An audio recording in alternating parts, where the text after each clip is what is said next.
Après-midi. Lucille, c'est à toi. Merci. Alors, je vais essayer de partager une petite photo pendant que je parle. Est-ce que vous voyez bien que ma photo? C'est parfait. Oui. Parfait. Alors, en septembre dernier, j'ai été diplômée des Arts décoratifs de Paris en architecture et voici comment j'ai commencé ma soutenance. Ces confinements ont chamboulé à bien des égards nos vies, paysages et pensées.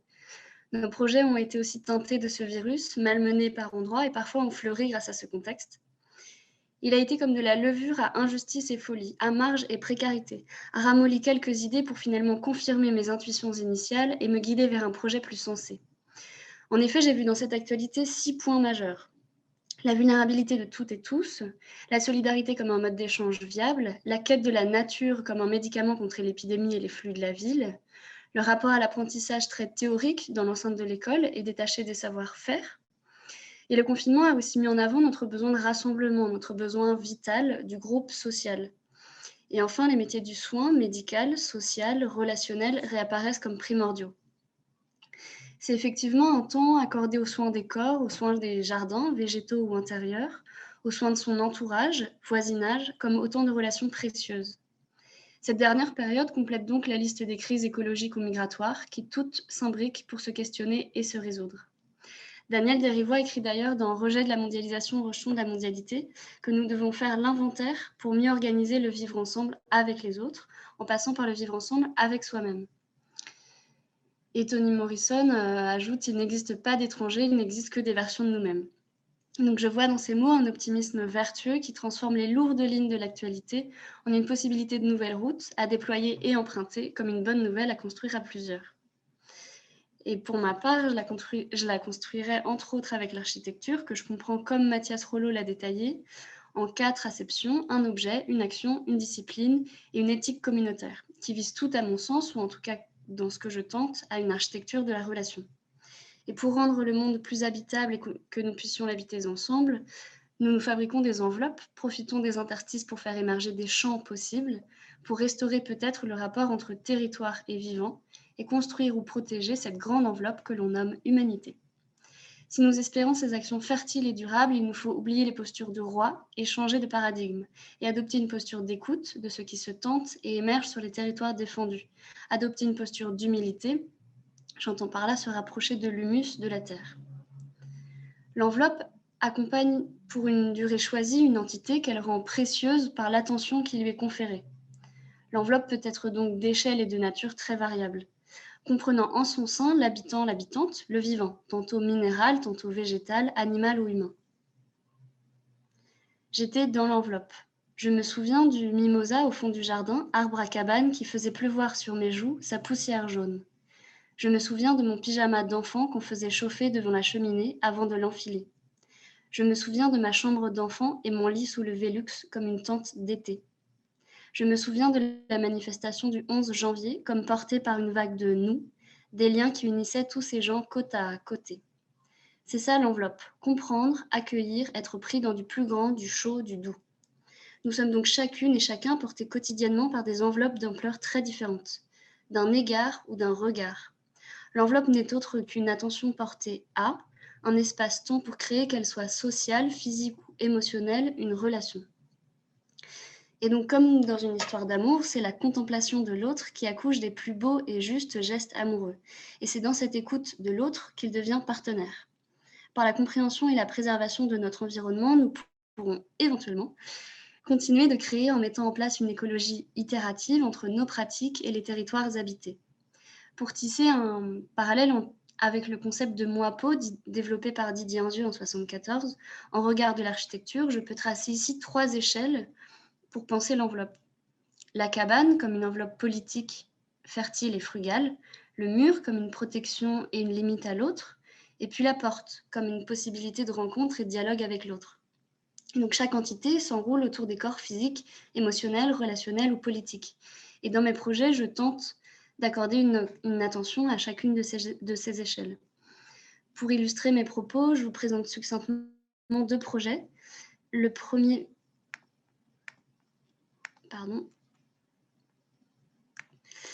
Le premier, c'est mon mémoire que j'ai intitulé « Patient, un corps en attente, les non-lieux de la patience ». C'est une balade à travers différents espaces d'attente dans l'hôpital, entre autres, que ce soit les couloirs, des chambres, des salles de réveil, des coins de chaises et des recoins d'entrée, de halls. Et l'idée, c'est que je me suis aperçue qu'en regardant l'hôpital, finalement, on avait une image de la ville, de l'ensemble de la ville assez flagrante. Et on voit qu'il y a beaucoup d'avancées techniques, mais peu sur la conception du lieu. Et pour reprendre une citation de Victor Castro, l'enjeu, c'est quand même de pouvoir rapprocher l'architecture des patients, que l'architecture s'intègre dans la thérapie. C'est pas normal qu'il puisse y avoir des salles d'attente et qu'on ne prenne pas en compte l'espace de l'attente dans l'architecture, dans la conception de l'architecture. Et on voit que l'image de la société capitaliste s'est infiltrée dans la conception de l'architecture. La deuxième image que je veux vous partager, c'est donc celle-ci. Et c'est une image de mon diplôme que j'ai mené au Collège Travail Langevin, qui est un diplôme à la fois architectural et pédagogique. L'enjeu, c'est de prendre soin des adolescents et des adolescentes par le soin apporté au lieu des savoirs et donc de la connaissance de soi, des autres et du monde. Et j'avais vu une phrase de Jade Lingard qui dit « Deviens le territoire que tu défends ». Et j'ai interprété cette phrase en faisant donc des ateliers avec les collégiens et les collégiennes de ce collège Travail Langevin. Et j'ai adopté la méthode de la permaculture qui m'a donné des étapes de projet, comme l'observation des bordures, des ressources, une étape de design, d'implémentation et de maintenance. Et donc, j'en ai fait une grande carte à travers des balades, une grande cartographie grâce à des balades à travers les yeux des collégiens et des collégiennes. Et l'idée, c'est de trouver un tissage, un maillage avec toutes ces ressources sur le territoire pour créer une enveloppe architecturale et émotionnelle et former un nous, ce nous dont parle Marielle Massé, le nous d'amour qui pourrait, si l'on l'écoute, s'infinir en politique. Et pour conclure, je dirais que nos pratiques de designer ou architecte doivent pouvoir apporter un soin esthétique, émotionnel, sensoriel, en complément du soin médical aux patients et aux patientes dans un lieu comme l'hôpital. En tant que designer ou architecte, nous devons proposer des histoires ou dispositifs qui nous rassemblent pour contrer la distanciation sociale qui est en marche et réhabiter nos mondes ensemble. Et il se formera ainsi, comme l'écrivait Aragon, le lieu de nous où toute chose se dénoue. Voilà. Merci beaucoup, Lucille. Je passe du coup maintenant la parole à Théva. Bonjour. Je ne sais pas si... Oui, c'est bon, on m'entend. On m'entend très bien. Alors... Je peux lancer un partage d'écran. Oui.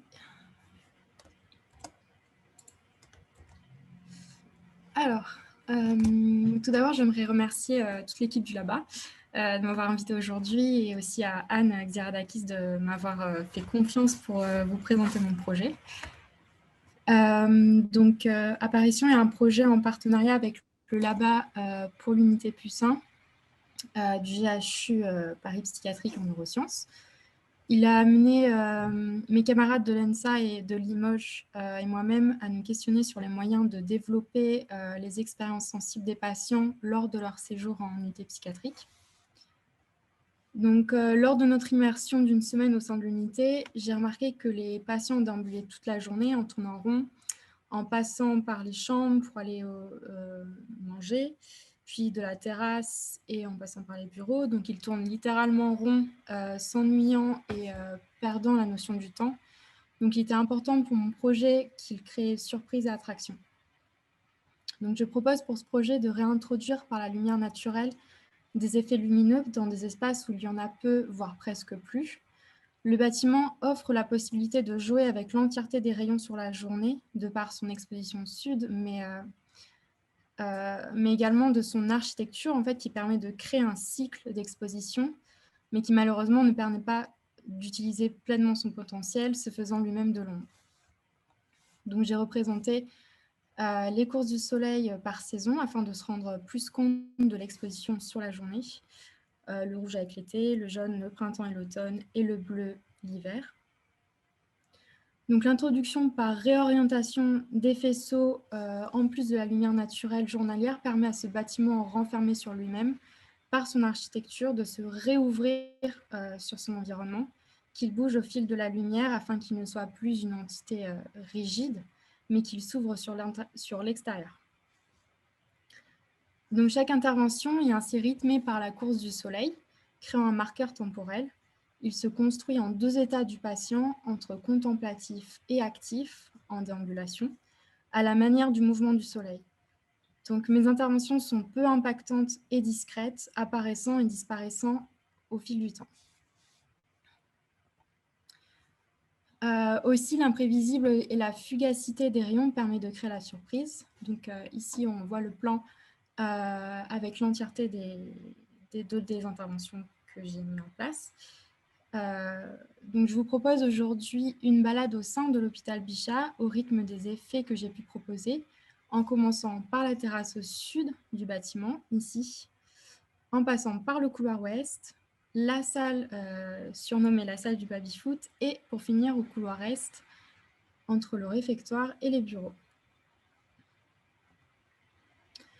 Donc pour ce premier effet, il est question d'installer des prismes optiques situés sur le haut de la façade, à ce niveau-ci, pareil là, pour qu'avec une lumière directe, le soleil les traverse et crée des effets lumineux.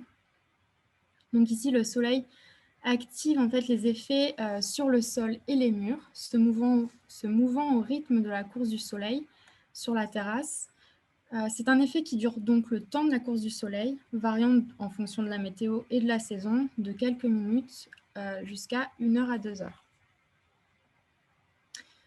Pour cet effet, on se retrouve dans le couloir ouest. L'apparition est créée à l'aide d'un miroir, deux miroirs situés sur la face du bâtiment, à ce niveau-là en été et ici en hiver. Donc le soleil rebondit sur ce miroir pour venir jusqu'au couloir. Au fil du temps, il passe d'un miroir à un autre, permettant la chronologie de l'effet. Donc cet effet agit par le biais d'un film ici collé à la vitre, permettant aux rayons du soleil de le traverser. Donc nous voyons apparaître l'éclosion d'une fleur au rythme des pas et du temps. L'éclosion s'épanouit le temps d'une pause et d'un passage. Plus loin, dans ce même couloir, nous retrouvons un autre effet qui agit par le même procédé de miroir et de rebond des faisceaux lumineux. Ici, le soleil se reflète dans cette plaque de métal d'acier martelé accrochée au mur, qui permet de créer des effets discrets au sol et sur le mur. Son effet ne dure que l'espace de plusieurs secondes à quelques minutes.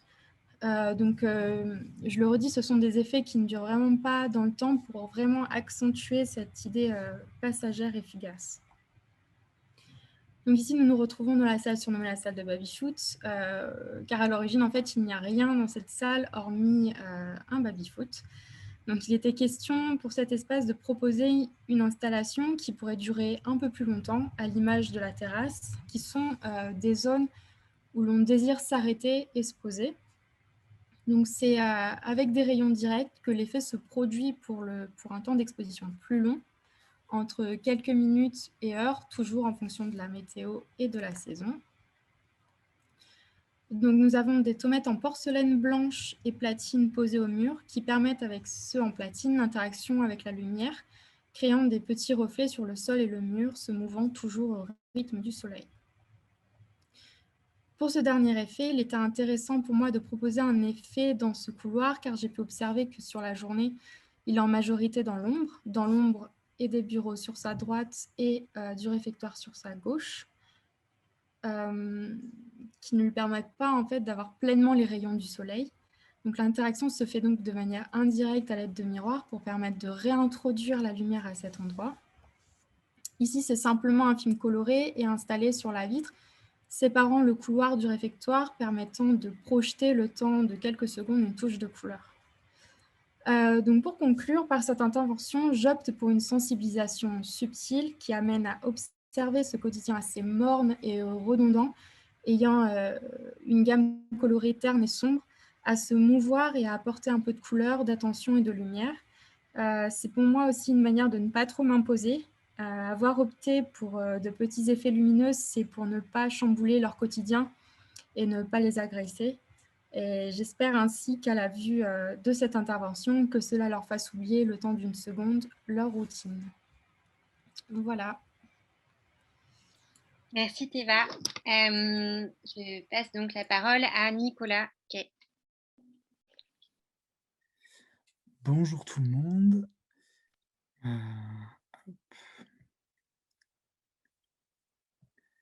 Je partage.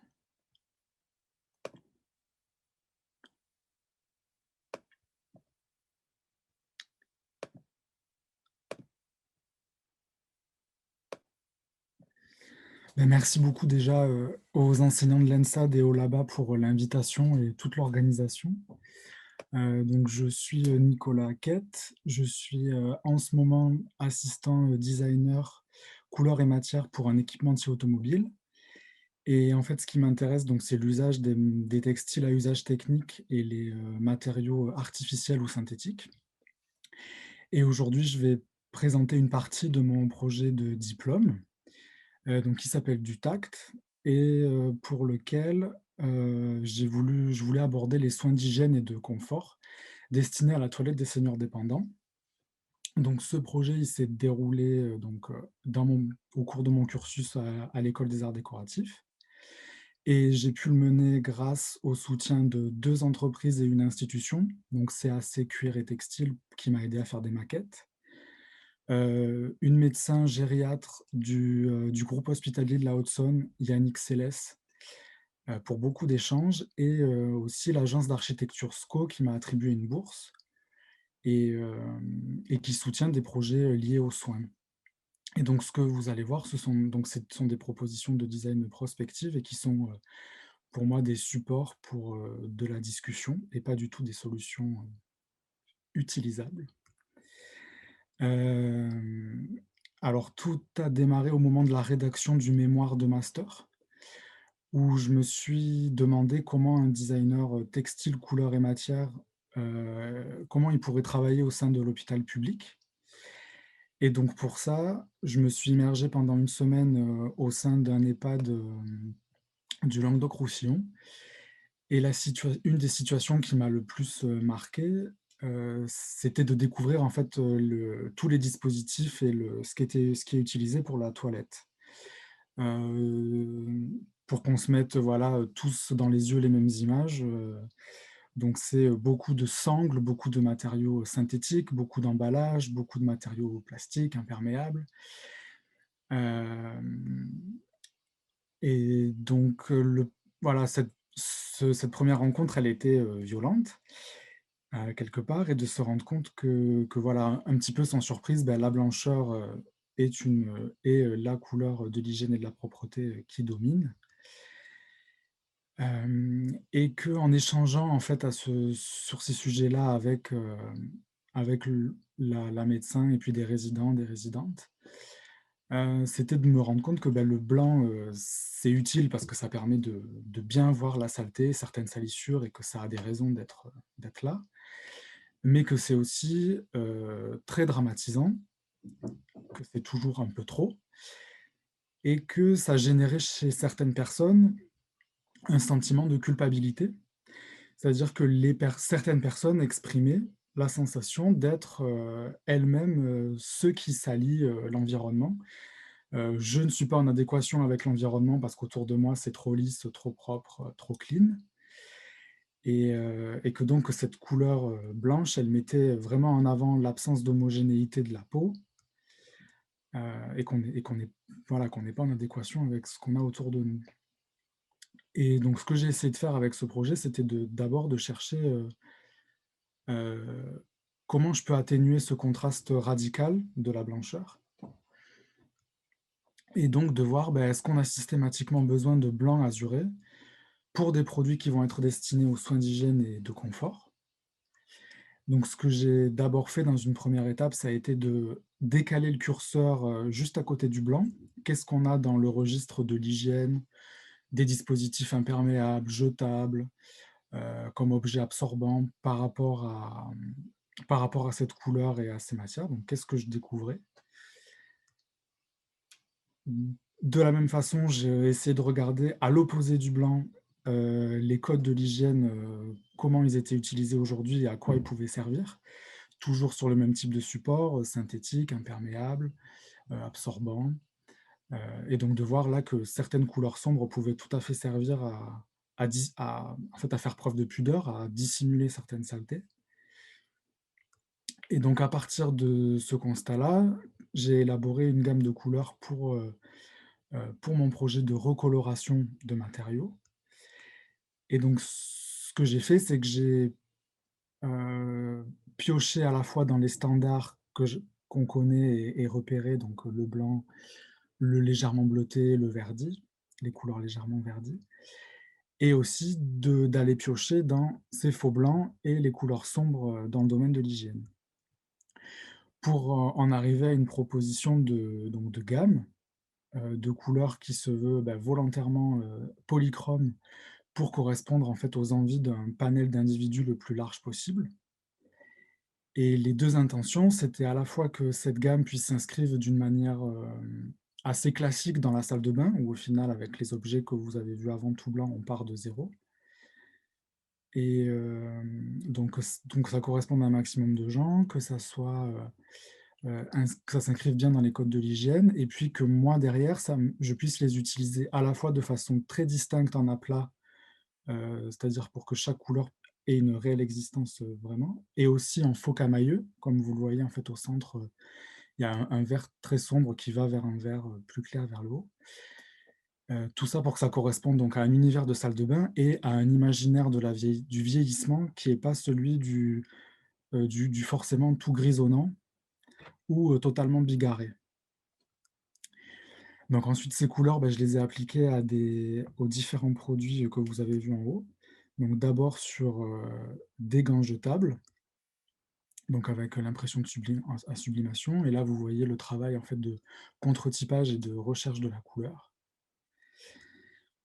Vous voyez aussi l'autre, genre de contraste que ça peut générer, dès qu'on change de couleur par rapport à la peau, par rapport au linge.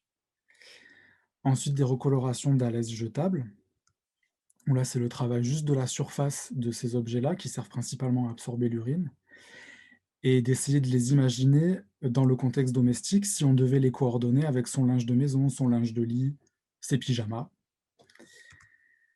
Ensuite, la recoloration de serviettes bimatières. Donc bimatière parce qu'on a une face bouclette qui va être très absorbante et une face en tissu gaze très douce, où là, le travail, ça a été un travail de contre-typage en teinture. Ensuite, une proposition qui est plus destinée au personnel soignant, où là, le jeu, ça a été d'imaginer avec la médecin gériatre à quoi pourraient ressembler 7 tabliers pour chaque jour de la semaine, et essayer de les considérer comme des petites animations courtes qui viennent animer le moment de la toilette, qui est pas très long. Et là, la proposition, c'est de travailler des objets qui ont l'air monochromes de loin, mais où de près, il y a des motifs de micro-rayures et de carreaux qui sont travaillés de façon abstraite pour que ça soit pas trop invasif et que ça corresponde aussi à tous les problèmes de vision qu'on peut connaître pour un public âgé, très âgé.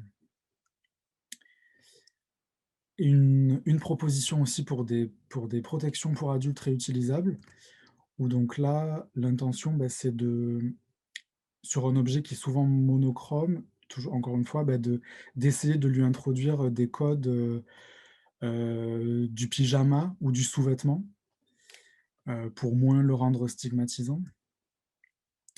Et enfin, un travail sur des alèses absorbantes, où là, c'est toujours pareil, l'objectif, c'est de l'imaginer intégré avec du linge de lit, du linge de maison, et de toujours garder une ligne directrice de graphisme un peu abstrait et pas très imposant, des carreaux, des rayures, pour que ça s'intègre plus à un environnement domestique. Et je voudrais conclure en expliquant, enfin en signalant que ce projet, moi, il me permet d'aborder un ou plusieurs tabous liés au vieillissement, qui s'inscrit dans un contexte de vases communicants un petit peu entre la médicalisation de la vie domestique et ce qu'on peut aussi beaucoup entendre de la démédicalisation de lieux de résidence comme les EHPAD, et qui s'appelle du tact parce que c'est une nécessité de consulter et de travailler avec les personnes concernées et leurs proches, et que c'est long à faire pour les designers, plus complexe à mettre en place aussi. Et que j'aimerais poursuivre en questionnant les évolutions au sein de l'industrie textile qui concerneraient les dispositifs jetables, blanchis et avec des matériaux artificiels ou synthétiques. Et donc, merci pour votre temps d'écoute et je serai très heureux d'échanger sur ce projet et ceux des autres aussi. Voilà.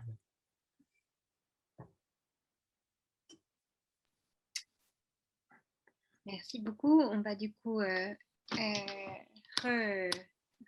avoir un petit temps d'échange animé par Anne Xiradakis et donc avec les 3 projets qu'on vient de voir. Alors.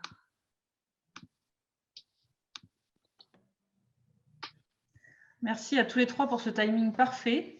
N'hésitez pas à me poser des questions. Ce matin, il y avait beaucoup de questions et je n'ai pas de chance, il n'y a même pas de questions pour cette petit échange avec Nicolas, Lucille et Teva. Peut-être qu'on peut juste commencer. Pour vous 3, en fait, il y a eu la question de l'immersion dans Lucille, dans 2 de tes projets, il me semble, et pour Nicolas et Teva, dans ces 2 projets que vous avez présentés. Est-ce que vous pouvez parler? Est-ce que vous avez trouvé des moyens inattendus d'observer? Et comment vous avez documenté en fait ce travail? Est-ce que vous pouvez nous parler du moment de l'immersion? Lucille, je te vois déjà partie, tu as enlevé ton micro, tu es prête à parler. Moi, c'était un des gros sujets, c'est-à-dire que je voulais travailler, c'était la phrase donc Jade Lingard qui a dit à d'autres, mais deviens le territoire que tu défends. Et ça, je l'avais entendu comme se rapprocher des habitants et des habitantes du collège, par exemple, pour mon diplôme. Et donc, le seul moyen de se rapprocher de ces ados, c'est de faire des ateliers avec eux.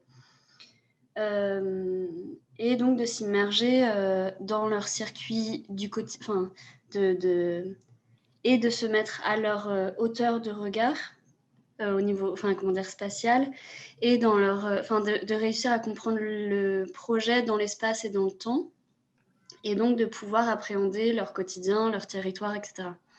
Donc les ateliers, ça m'a aidé de poser un cadre et de trouver un espace-temps pour s'insérer dans ce territoire-là. Et pour mon mémoire, finalement, c'était chouette d'y aller sans être patiente et d'avoir un détachement émotionnel, de pouvoir lire l'espace autrement que si moi je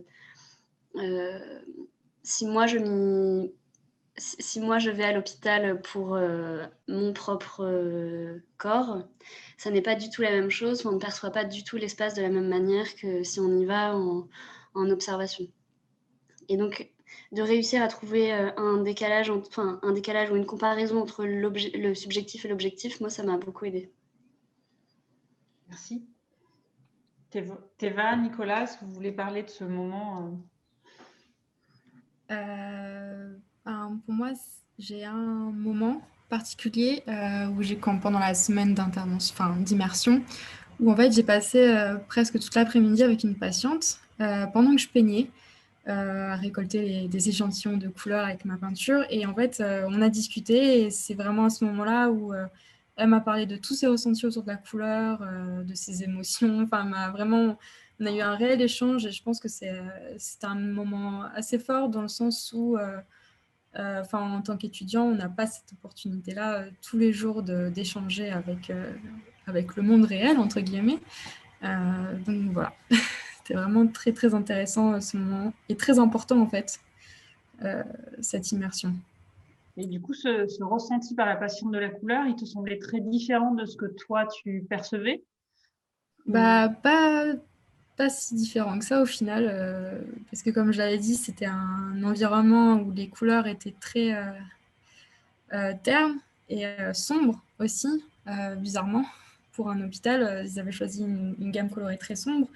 Et elle le ressentait aussi, et elle trouvait que ça rendait triste, mais vraiment. Et voilà. Merci. Et oui, alors ce temps de l'immersion, essentiel. Et aussi, moi j'ai été surpris parce que vu le thème que j'abordais, la toilette et la nudité, je m'attendais à une très grande réticence et beaucoup de difficultés. Donc j'étais pas arrivé avec mon appareil photo, évidemment. Enfin, je m'étais pas dit ça va pas être l'outil adapté. Et au final, le fait d'être sans appareil photo et qu'on m'intègre et que j'explique plus et que je devienne un élément du décor, enfin du décor, oui, un petit peu du décor, si on peut dire qu'il y a un décor, et qu'en fait, les gens ont été plus à l'aise et j'ai eu accès à beaucoup plus d'informations, enfin comment dire, de l'information brute pour le designer, quoi, pas du fantasme, de j'imagine, je crois que, peut-être c'est comme ça. Et donc là, voilà, surtout par rapport à la toilette, d'avoir les vrais gestes, la vraie nudité et la vraie saleté, voilà, hein, c'était primordial. Ouais. Merci. Alors, Nicolas, j'ai plusieurs questions pour toi. Bonjour, ma question s'adresse à Nicolas Quette. Je m'appelle Eva Hardy, je suis designer fraîchement sortie de l'ESSAB, Rennes. Ayant travaillé sur les lieux dédiés aux soins du corps en EHPAD et USLD, alors je ne sais pas ce que c'est, il faudra nous dire si tu le sais toi, pour mon diplôme, votre sujet me touche particulièrement. J'aurais aimé savoir si vous aviez eu des retours des patients et des soignants sur vos projets. Je serais ravie de pouvoir entrer en contact avec vous. Bon, on te donnera un contact plus tard. Nicolas, si tu veux bien répondre. Alors, du coup, la question, pardon, c'est... Est-ce que tu as eu des retours des patients et des soignants sur ton projet? alors, c'est l'étape que j'attends avec impatience parce que ça devait être confronté à la réalité avec la médecin avec qui je suis en contact. Et vu les conditions qu'on connaît tous, ça n'a pas été le cas pour le projet de diplôme. Et oui, j'aimerais le montrer pas que à des pairs, on va dire, mais aussi à des le mettre dans le vrai contexte pour le soumettre au regard du personnel soignant, au regard de la famille, des proches, au regard du public âgé concerné pour savoir ouais, comment on réagit à ça. Est-ce que ça sert complètement à rien de mettre de la couleur ou pas? Et aussi les questions de qui au final décide d'acheter ça, à qui c'est réellement destiné, parce que c'est aussi c'est pas directement, moi quand je vais acheter des couches pour ma grand-mère, c'est pas ma grand-mère qui y va. Et c'est voilà, enfin d'autres aussi, penser aussi à d'autres, enfin voilà, de le confronter aux gens pour que ça fasse émerger des choses auxquelles nous, on pense pas quand on est dans la fibre. Est-ce que ça absorbe bien? Est-ce que ça a ce côté fonctionnel? Enfin, c'est la prochaine étape. Merci. Et on avait une autre question pour toi. Avez-vous eu des témoignages, c'est une question de Caroline Roncerel-Or, avez-vous eu des témoignages de patients sur le caractère parfois stigmatisant des objets d'hygiène blancs, froids et stériles? Des retours de patients. Alors, au début, quand j'ai rencontré la médecin gériatre, c'était plus, on va dire, enfin, c'était plus des conversations un peu informelles sur les gens aiment bien quand ils ont leur propre linge de la maison. Et qu'en fait, ce qui était un peu le point énervant, c'était le côté pas laisser le choix, pas, pas avoir 2 options au moins, option A, option B, que c'était d'emblée le truc blanc comme ça, alors on voit que ça évolue sur d'autres produits, absorbants, sur certaines couches. Pour citer Tena, on voit qu'il y a un développement sur, des couleurs, qui apparaissent bleu marine, noir et tout ça, mais un vrai retour sur, je crois que je réponds un peu à côté, mais enfin vraiment des retours sur la couleur, si c'était vraiment stigmatisant, pas de façon hyper claire comme ça. C'est juste, bon, ça va une fois, mais quand ça commence à devenir toute la journée le même truc. Et si, puis il y a aussi, si, pardon, la couche qui dépasse du pantalon parfois aussi. C'est un petit côté, on repère, on repère tout de suite, c'est plus volumineux, c'est plus. Voilà, je pense à ces cas-là, mais sinon, voilà, je crois que c'est tout. Merci Nicolas.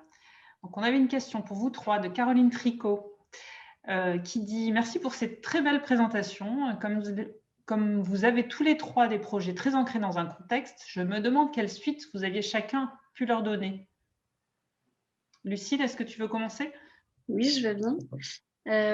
Donc, mon diplôme, je le poursuis sur un projet de recherche à l'ENSAD Lab. Donc, là, je suis en année prédoctorale et l'idée, c'est d'en faire 3 après. Pas des années prédoctorales, mais des années de thèse.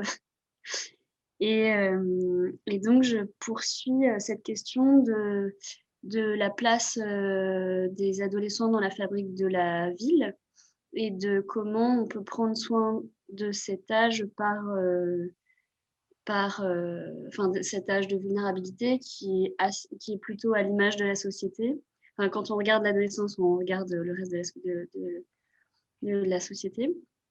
Et donc, ça prend la suite. Enfin, comment dire, aujourd'hui, ça se fabrique. Il y a des choses qui se mettent en place physiquement de ce que j'ai commencé à dessiner, que ce soit le réaménagement de la cour ou des liaisons, quand vous avez vu la carte, des liaisons entre les voisinages des associations qui vont venir prendre soin des végétaux dans le collège. Donc, c'est plutôt des liens physiques et relationnels, enfin, des relations qui se mettent en place entre les acteurs et les actrices du territoire. Un réaménagement de la cour de l'école, enfin du collège, pardon.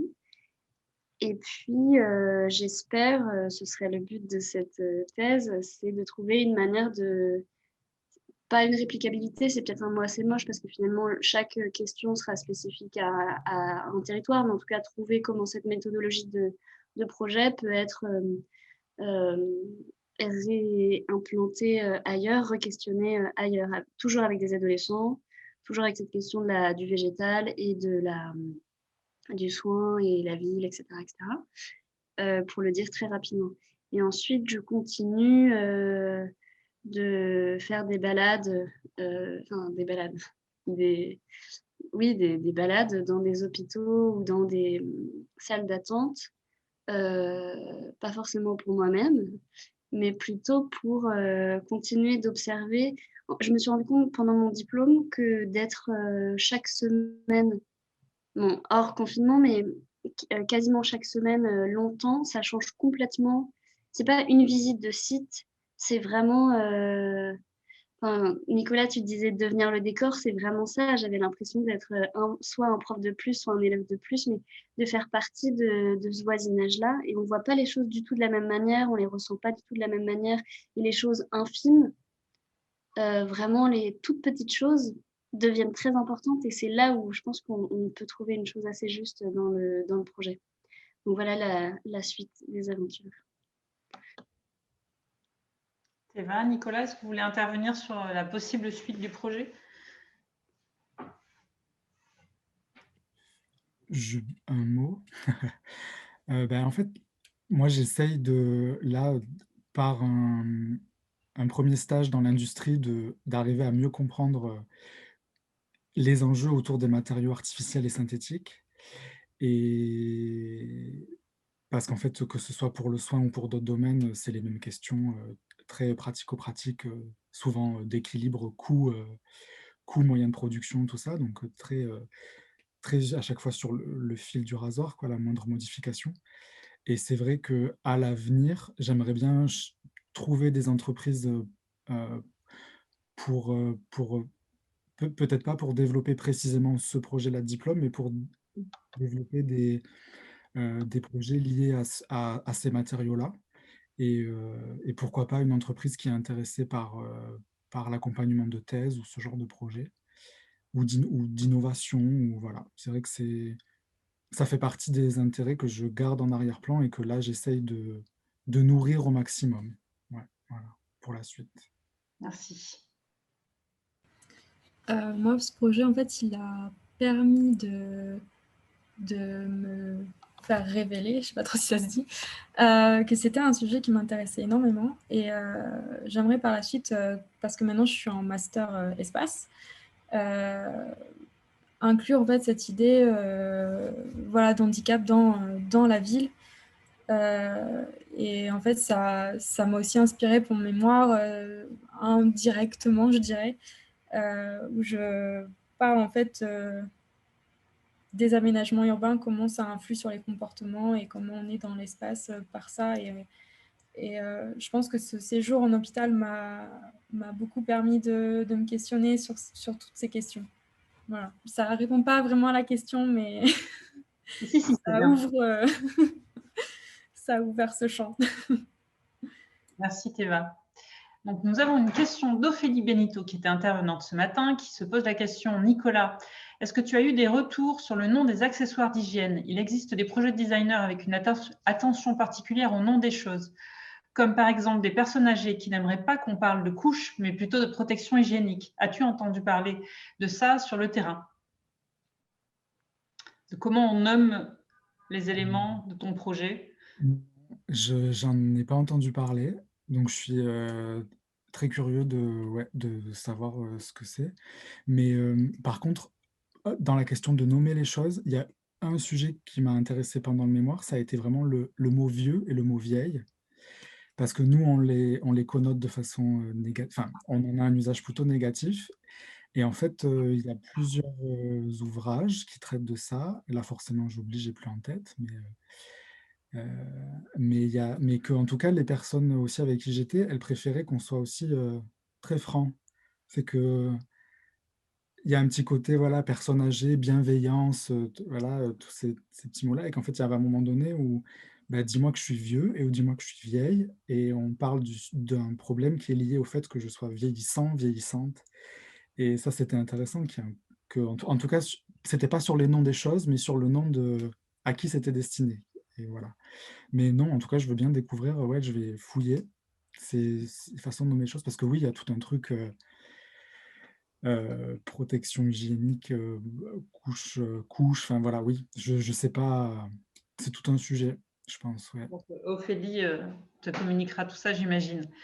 Et donc, un message de Vera Bord. Donc, je vous le lis en entier parce qu'il est assez sympathique. Merci et bravo pour vos brillantes présentations. Comme c'est souvent le cas, on a l'impression que nous pouvons beaucoup apprendre de vous, cette génération sensible.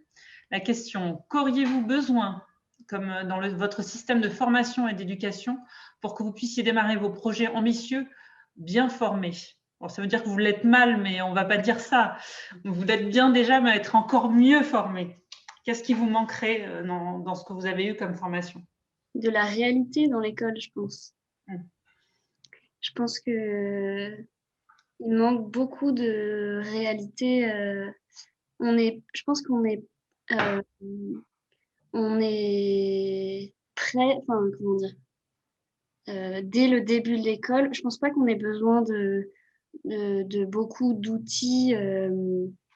Enfin, on a chacun notre regard, etc. C'est peut-être déjà suffisant de regarder beaucoup avant de fabriquer des projets. Je pense qu'il serait peut-être plus juste et que ouais, je pense qu'il faut vraiment qu'on sorte de l'école. Enfin, pas qu'on sorte de l'école, mais qu'on soit plus qu'on apprenne à regarder.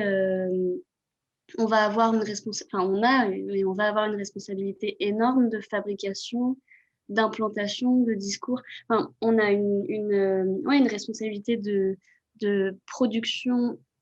On a la possibilité de faire des choses et donc il faut qu'on puisse savoir ce qu'on a envie de dire. Et je crois qu'on ne peut pas vraiment savoir ce qu'on a envie de dire si on ne connaît pas. Moi, ça m'a vraiment chamboulé d'aller dans un collège à Bagnolet. Jamais j'y serais allée si j'avais pas eu l'occasion. Donc, c'était grâce à un partenariat qui s'appelle les Cordées de la Réussite entre ce qu'ils appellent les grandes écoles, les arts décoratifs, et un collège de ZEP ou REP, donc le collège Travail-Langevin. Et je crois qu'on manque beaucoup de ça, de réalité et de. Enfin, on va pas tous construire des petites villas et des petites œuvres qui vont aller au centre Pompidou. Je pense qu'il faut quand même qu'on se balade ailleurs et qu'on sorte aussi de Paris. Je pense que, ouais. Après, c'est mon avis et mon envie, mais dans le bien formé ou mieux formé, je pense qu'il y a ça. Merci. Nicolas, Théva. Ouais. Je rebondis sur ce que Lucille a dit, parce que je trouve ça vraiment très intéressant aussi d'être confronté à cette réalité. Et en plus de cette idée d'ouvrir notre créativité et observation face à cette réalité, de se rendre compte de toutes les contraintes aussi de la réalité, parce que on pense souvent que nos projets sont réalisables, alors qu'au final, pas du tout, ou qu'à moitié réalisables. Et les contraintes dans le monde réel, c'est vraiment très important aussi dans tout le processus de fabrication. Et voilà. Voilà. T'as raison, et je crois que si cette histoire de contrainte, elle arrive avant, les projets, ils seraient d'autant plus riches. Enfin, par exemple, pour faire sortir un collégien du collège, il faut une attestation parce qu'il est mineur, blablabla.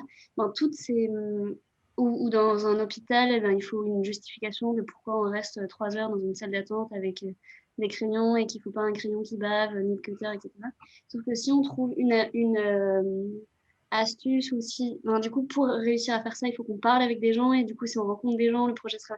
Et ouais, j'ai l'impression que la contrainte, finalement, c'est très bateau, mais j'ai l'impression que la contrainte, c'est quand même la solution pour que le projet soit plus riche. Ou juste. Alors, Nicolas, tu veux intervenir? Pardon. Oui, c'est que je suis évidemment d'accord avec ce qui a été dit, mais que c'est vrai que moi, je serais un peu plus peut-être prudent en disant que l'école, c'est très bien que ça reste l'école, le côté protégé des réalités aussi de l'extérieur, enfin, économique et tout ça, mais que par contre, tout ce qui peut être projet qui est mené par les enseignants et tout ça, d'inciter pour un temps court à aller dehors et à revenir avec des infos, que ça, c'est super riche en fait, je trouve moi de mon expérience que c'est hyper riche comme façon de faire, et aussi d'inviter quand à chaque fois il y a des industries de l'extérieur qui viennent à l'école. Alors je sais que c'est toujours des trucs super difficiles parce que c'est l'équilibre entre je viens faire mon marché, le workshop et ce que vraiment je peux faire dans le cadre de l'école. Enfin, c'est des équilibres super compliqués en tant que les enseignants ont à gérer et l'entreprise, on le sait et on le voit. Mais je pense que c'est rythmer ces trucs-là, ces façons de travailler-là sont, je pense, très, très formatrices, je pense. Ouais, voilà, principalement. Bon, et il y a une dernière question de Noé Bréchet, donc, que je salue, puisque c'était un étudiant que j'ai eu l'année dernière pour ce cours HOP. Je suis ravie de le voir aujourd'hui. Enfin, je ne le vois pas, mais... donc, une question à nouveau pour Nicolas. Avez-vous pensé à travailler avec les personnes âgées pour réaliser et imaginer les couleurs et les matières de vos projets? Alors, j'ai beaucoup regardé des designers qui ont des démarches de co-conception, mais moi, je ne l'ai pas fait. J'y ai pensé à un moment du projet de diplôme. J'aurais aimé sonder, ouais, j'aurais aimé sonder, par exemple, j'ai regardé des études aussi sur les goûts couleurs des personnes âgées, mais concrètement, non, je ne l'ai pas fait. J'ai pas consulté ouais, j'ai pas consulté par rapport Question de temps? C'est à cause du temps?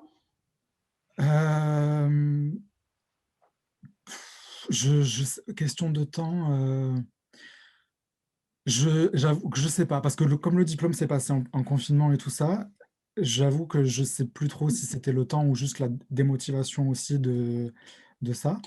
Mais je pense évidemment que c'est primordial d'aller consulter, mais quand même aussi que on a des décisions aussi en tant que coloriste à prendre. Il ne faut pas les imposer, c'est sûr, mais on ne peut pas non plus faire du design en tout cas, moi, ce qui m'intéresse, c'est l'industrie, et c'est pas de faire une proposition personnalisée pour chaque individu. Je ne pense pas que ça ce soit... Enfin, c'est l'une des façons de faire, et c'est peut-être intéressant sur certains aspects, mais moi, c'est pas qui m'intéresse pour ces genres d'objets-là. Et donc, élaborer une gamme, ouais, j'aimerais bien le faire avec... mais du coup, pour quel public? Enfin, parce que du coup, ça doit être super ciblé, je pense. Pour quel public voilà, mais en tout cas, voilà, oui, comment le faire, là, je ne sais pas encore. Est-ce que ça serait... Mais il y a la designer Roxane Andrès qui a fait des inventaires par rapport entre la couleur et la baisse, et ça c'est super intéressant, je trouve, mais moi, je l'ai pas, voilà, je l'ai pas appliqué. Et peut-être que ça fait partie des choses aussi auxquelles réfléchir pour la suite, sur comment récolter des goûts couleur matière, et pas seulement couleur, parce que couleur n'a pas de sens sans son matériau, sans sa fibre. Eh bien, merci beaucoup, Nicolas. Merci à vous trois. Donc, on finit cette session 4 et on fait une petite pause. On se retrouve, Colline, aide-moi, dans 10 minutes. Oui, dans 9 minutes, comme ça on reste sur la grille horaire, parce qu'on se demandait si on avait 7-5 minutes et tout, mais bon voilà, disons 15h00, où on passera du coup sur le dernier thème de la journée autour de nourrir des imaginaires et qui sera introduit par Marie Coirier. À tout de suite. À tout de suite.